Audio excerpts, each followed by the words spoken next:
ஓம் நமோ நாராயணாய. நாம் இப்போ பெங்களூரு எஜிபுராவில் இருக்கும் 108 அடி உயர விஸ்வரூப மகாவிஷ்ணுவை தரிசிக்கலாம்.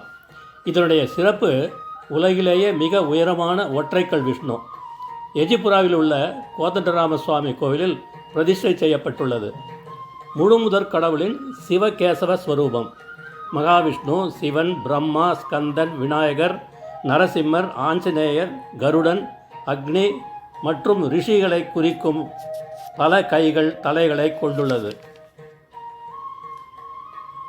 இந்து மக்களிடையே ஒற்றுமையை உருவாக்க விஸ்வரூப மகாவிஷ்ணு காட்சியளிக்கிறார். இவரை காண்பதே பெரும் பாக்கியம். முடிந்தவரை அனைவரும் ஒரு முறை இந்த விஸ்வரூப மகாவிஷ்ணுவை தரிசிக்கும்படி கேட்கிறோம். ஓம் நமோ நாராயணாய.